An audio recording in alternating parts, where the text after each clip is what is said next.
नमस्कार दोस्तों, स्वागत है आपका फोकस स्टडी पॉइंट में। हम शुरू करेंगे मैथ की क्लासेस जो डीएसएसबी और सी टाइप में आएंगी। वो पहला टॉपिक हमारा रहेगा नंबर सिस्टम का। तो शुरू करते हैं हम नंबर सिस्टम से। नंबर सिस्टम में हमने जैसे कई प्रकार के नंबर होते हैं, हमारे रियल नंबर होते हैं। जो जो रियल नंबर होते हैं वो कई टाइप के होते हैं। अब देखो यहाँ पहले कौन सी आएगा। तो पहली हमारी क्या है, प्राकृतिक संख्या। तो प्राकृतिक नंबर, अब प्राकृतिक नंबर कौन से होते हैं अभी? प्राकृतिक नंबर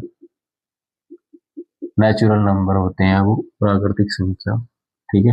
अब वो स्टार्ट होते हैं कहाँ से? वो स्टार्ट होते हैं हमारे एक से स्टार्ट होते हैं।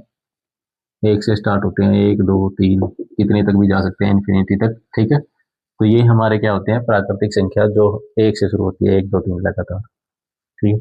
दूसरी संख्या हमारी आती है, वो आती है हमारी पूर्ण संख्या। पूर्ण संख्या, होल नंबर।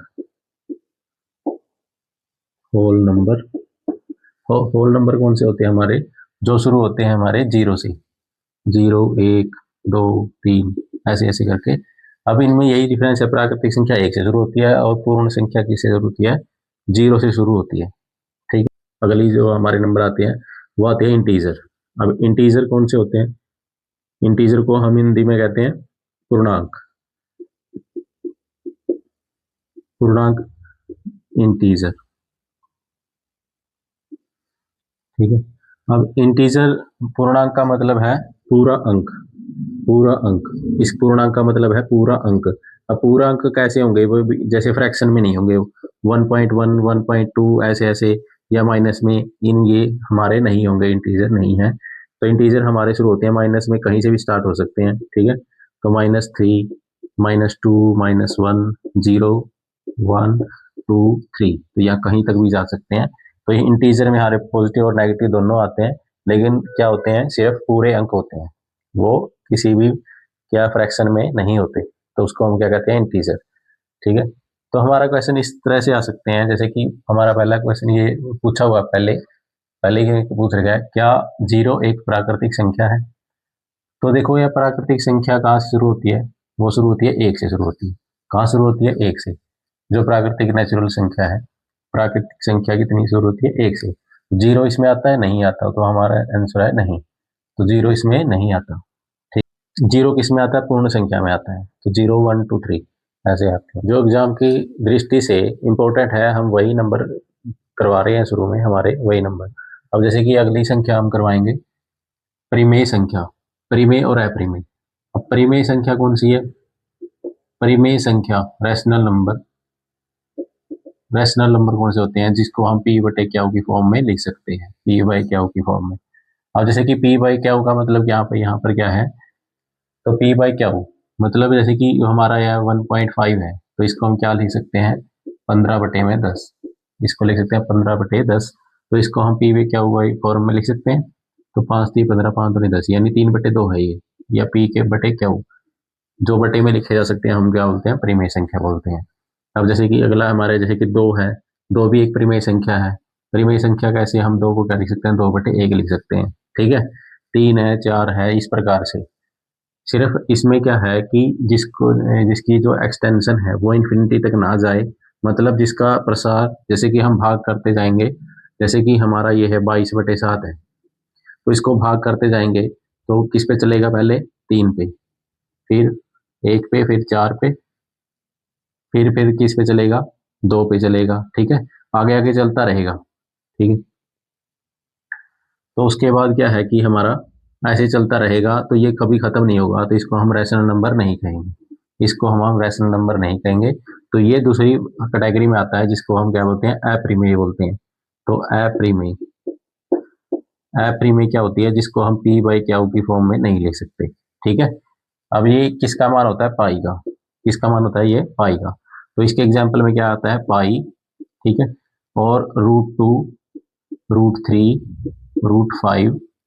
तो ये जो रैशनल नंबर होती हैं और इरेशनल नंबर होती हैं, इनको हम क्या बोलते हैं? Irrational number. Irrational number. ठीक है। तो ये क्या है, जिनको हम क्या करते हैं, इनका अगर हम क्या इनको एक्सपेंड करने की कोशिश करें, तो ये इनका जो मान है वो इन्फिनिटी तक जाता है, इसलिए हम इनको क्या बोलते हैं, अपरिमेय संख्या बोलते हैं, इरेशनल नंबर बोलते हैं। ठीक है, अब जैसे कि हमारा क्वेश्चन आ रहा है ये यहाँ पर, क्या 49 रूट 49 यानी वर्गमूल 49 जो है वो एक परिमेय संख्या है या अपरिमेय संख्या, ये बतानी है हमने क्या है। तो परिमेय और अपरिमेय से बताना है। ठीक है, अब देखो यहाँ पर रूट 49 जो है किसका रूट होता है, ये जो रूट 49 होता है वो किसका होता है, 7 का होता है। तो 7 क्या है, 7 को हम 7/1 लिख सकते हैं, ये परिमेय संख्या है। तो ये एक परिमेय संख्या है, तो ये रूट 49 क्या होता है, परिमेय संख्या। जैसे यहाँ पर आगे आगे देखो, यहाँ पर ये आती है, उसके बाद अगर यहाँ पर मान लिया गया रूट 9 पूछ ले, रूट 9, तो रूट 9 का तो निकलता है यहाँ पर, तो ये रूट 9 3 के बराबर होता है, तो परिमेय क्या है, ये एक परिमेय संख्या है। ठीक है, क्या है कि परिमेय संख्या है, ये अपरिमेय नहीं है। ठीक है, तो इस प्रकार से हम परिमेय और अपरिमेय की पहचान करेंगे। तो ये हमारा क्वेश्चन दे रखा है, इन नंबर पे बेस्ड क्या क्वेश्चन है कि which of the following is an integer. अब इनमें से इंटीजर कौन सा है, देखो यहाँ पर दे रखे हैं, -2 दे रखा है, 1/3 दे रखा है, ठीक है, 0.25 दे रखा है और 3/7 दे रखा है। अब यहाँ पर देखो, अब ये भी क्या है, डिवाइड में है, ये भी फ्रैक्शन में है, ये भी फ्रैक्शन में है, ये भी फ्रैक्शन में है। तो ये हम क्या बोलते हैं, इंटीजर कौन से होते हैं, पूर्णांक क्या होते हैं, पूरे अंक होते हैं। पूर्णांक क्या होते हैं, पूरा अंक। इसका मतलब क्या है, पूरा अंक, यानी वो इसमें नहीं होगा, वो फ्रैक्शन में नहीं होगा। अब फ्रैक्शन में नहीं होगा तो इनमें से सिर्फ ये -2 जो है वही फ्रैक्शन में है, बाकी ये कोई भी फ्रैक्शन में नहीं, बाकी सारे फ्रैक्शन में है, सिर्फ -2 ही फ्रैक्शन में नहीं है। तो इसका आंसर हमारा क्या आएगा, -2 है। ठीक है, अब जैसे कि पॉइंट में हो, डिवाइड में हो, तो ये पूर्णांक नहीं होते। ठीक है, तो अगला हमारी जो है मोस्ट इंपोर्टेंट, वो एग्जाम की दृष्टि से कौन से, हमारी अभाज्य संख्याएं, अभाज्य अभाज्य संख्या। ठीक है, इसको हम बोलते हैं प्राइम नंबर, प्राइम नंबर। अभाज्य संख्याएं, इसके नाम से पता लग रहा है, देखो अभाज्य, अभाज्य का मतलब जो भाग नहीं होती, भाज्य मतलब जो भाग होती है, और अ लग गया तो मतलब जो भाग नहीं होती। अब जो भाग नहीं होती वो कौन सी होती है, जैसे कि 2 से शुरू होती है, जो भाग नहीं होती, किससे भाग नहीं होती, वो या तो वो होगी 1 से, या वो होगी स्वयं से, खुद से भाग होगी बस, और किसी भी फैक्टर से भाग नहीं होगी। यानी एक को और खुद को छोड़कर बाकी किसी से भाग नहीं होती, तो वो बोलती है अभाज्य संख्याएं। तो ये 2 से शुरू होती हैं, 2, 3, 5, 7, 11, 13, 17, 19, फिर उसके बाद 23 और ये 29। ठीक है, तो ऐसे जो अभाज्य संख्याएं होती हैं, आगे भी होती हैं बहुत सारी, तो ये क्या होती है, अभाज्य संख्याएं होती हैं। ठीक है, अब जैसे यहाँ देखो शुरू ये कहाँ से होती है, 2 से शुरू होती है अभाज्य संख्याएं।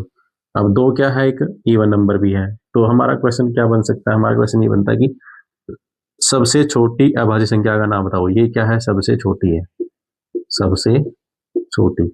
अब सबसे छोटी है ये और इवन भी है, तो आ सकता है कि सबसे छोटी सम संख्या, सम, जो सम भी हो वो अभाज्य संख्या का नाम बताना है, तो वो कौन सी है, 2 संख्या है, इन 2 से शुरू होती है, ये सबसे छोटी है और सम भी है, तो ये हमारी अभाज्य संख्या होती है।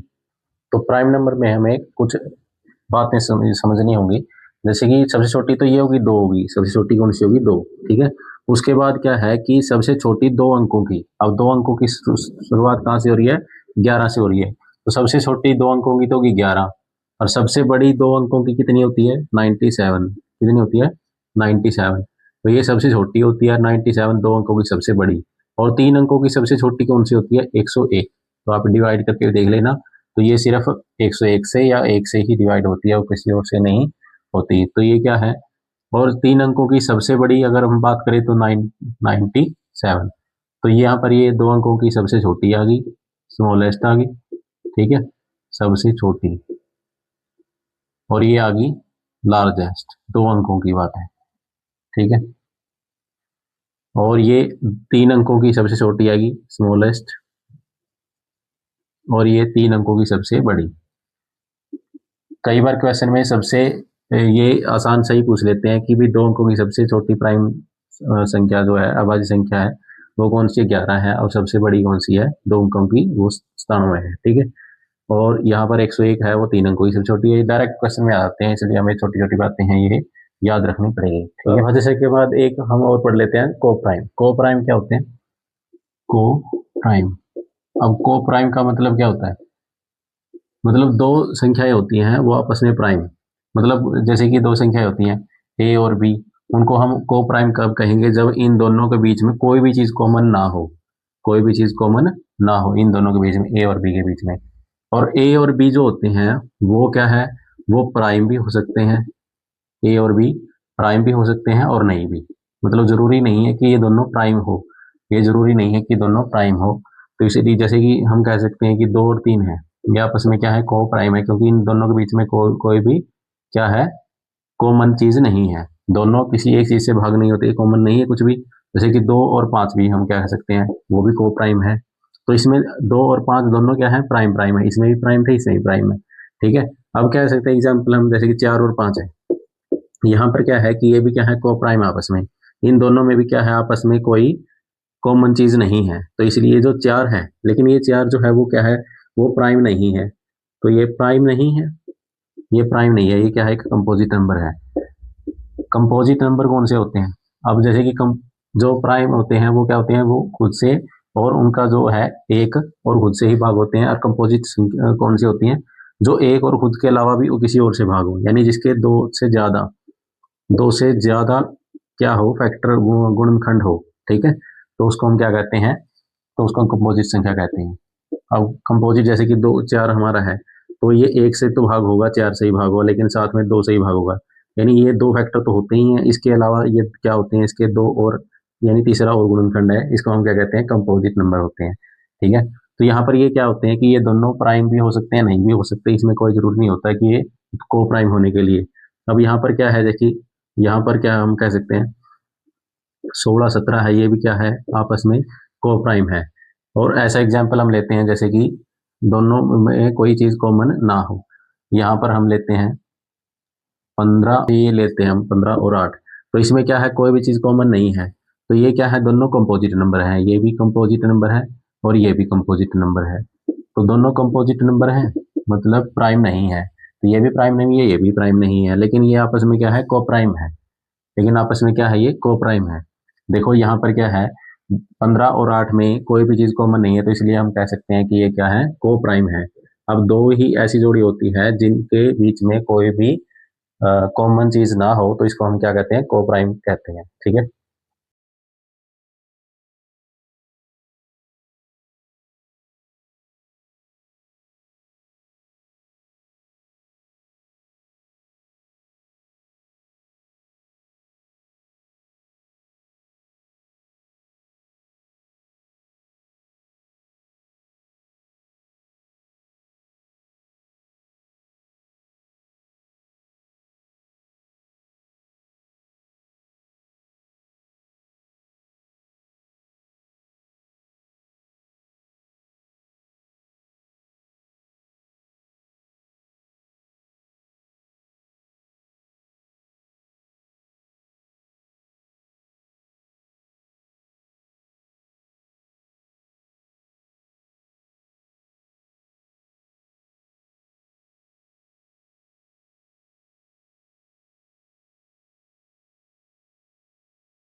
तो नंबर सिस्टम में अगला हमारा जो टॉपिक है वो क्या है, डिविजिबिलिटी। डिविजिबिलिटी, अब ये मोस्ट इंपॉर्टेंट है डिविजिबिलिटी वाला, ठीक है। अब यह हम कह सकते हैं कि हम जैसे कि एक जो होता है वो तो जो एक है वो उससे तो सारे जो संख्या होती हैं वो सारी भाग होती हैं, तो एक से हम नहीं स्टार्ट करते, तो दो से स्टार्ट करते हैं। देखिए दो से डिविजिबल होने वाले, ये दो से डिविजिबल होने वाले का मतलब क्या है, दो से भाग होने वाले।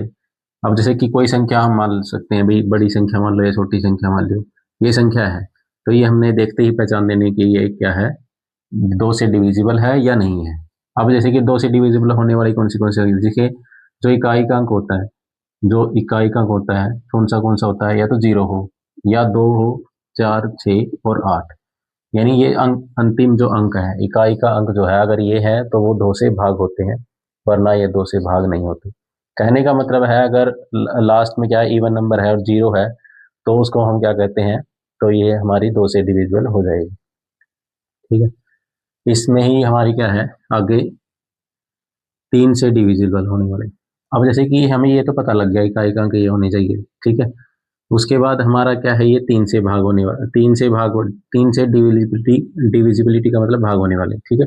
अब तीन से कौन सी संख्या भाग हुई, जिनके जो डिजिट का सम क्या है, डिजिट का सम, डिजिट सम क्या होता है, अगर वो तीन से डिविजिबल हो, तीन से डिविजिबल हो, तो हम क्या कहते हैं उसको, तीन से भाग होती है। जैसे कि एग्जाम्पल में हम, जैसे कि 15 हमारा एग्जाम्पल है, तो 15 में डिजिट कौन से है, एक और पाँच, यानी एक प्लस पाँच करके देखेंगे तो कितना आएगा, छः। और छः क्या है, डिवाइड है, छः डिवाइड हो जाता है, तीन से डिवाइड होता है, तो टू आंसर आता है इसका।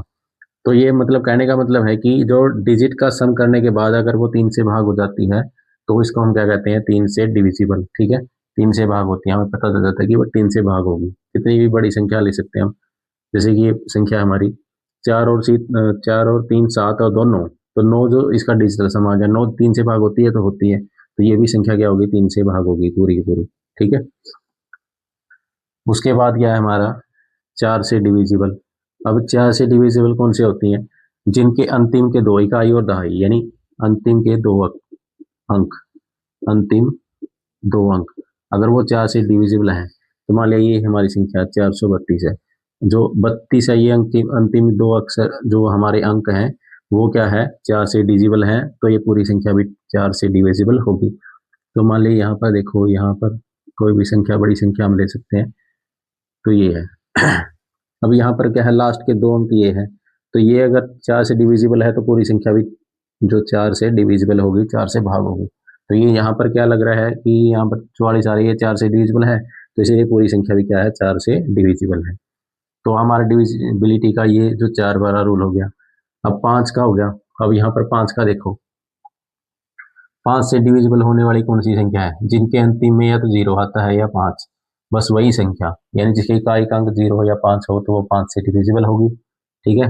अब छः से डिविजिबल कौन सी होंगी, जो दो और तीन दोनों से डिविजिबल हो, मतलब या तो दो से भी और तीन से, दोनों से डिविजिबल होना जरूरी है, तो वो संख्या भी किससे डिविजिबल होगी, छः से डिविजिबल होगी। यानी जो संख्या, अगर मतलब यहाँ पर संख्या का जैसे कि एग्जाम्पल हम लेते हैं, तो 148, यहाँ पर ये दो से डिविजिबल तो है ही। अब तीन से डिविजिबल, तीन से डिविजिबल कौन सी होती हैं, जिनके जो अंक है, जो हमारे डीज हैं, उनके अगर हम जोड़ कर देंगे, तो इन डिजिट का हम क्या करेंगे, जोड़ करेंगे। जैसे कि एक और चार पाँच, पाँच और आठ 13, तो 13 जो है वो तीन से डिविजिबल है तो नहीं है, तो इसलिए ये संख्या जो है वो 148 वो छः से भाग नहीं होती, ठीक है, छः से भाग नहीं होगी, ठीक है। और एग्जाम्पल हम ले सकते हैं, 196 है। अब ये देखो, या दो से डिविजिबल तो होगी, क्योंकि अंतिम अंक जो है वो छः आ गया, यहाँ पर दो से भाग होने वाला आ गया, तो दो से भाग होता है, पूरी संख्या भी दो से भाग है। तो यहाँ पर देखो, नौ और एक 10, 10 और 6 16, तो 16 क्या तीन से भाग होती है, नहीं होती, तो ये संख्या भी तीन से और छः से भाग नहीं होगी। और इसको ले लेते हैं हम, यहाँ पर दो ले लेते हैं। अब देखो यहाँ पर हो गया, दो से भाग होगी क्योंकि इकाई का अंक दो आ गया, यहाँ पर नौ और एक 10 और 6 16 और दो 18, तो 18 आ गया, 18 तीन से भाग होती है तो होती है, पूरी की पूरी होती है, तो ये पूरी संख्या किससे भाग होगी, तीन से भाग होगी। अगर दो और तीन से भाग हो रही है तो वो संख्या किससे भाग होगी, छः से ही भाग होगी, तो इसलिए 1962 जो है वो 6 से भाग होगी। ठीक है। तो अगला हमारा है कि 8 से डिविजिबल होने वाली, 8 से कौन सी संख्या भाग होती है, 8 से भाग होने वाली। ठीक है। तो 8 से भाग होने वाली ये है कि हमने अंतिम के 3 अंक देखने हैं। जैसे कि हमने 4 जो 4 हमारा भाग होने वाला था, जैसे कि हम कह सकते हैं कि यहाँ पर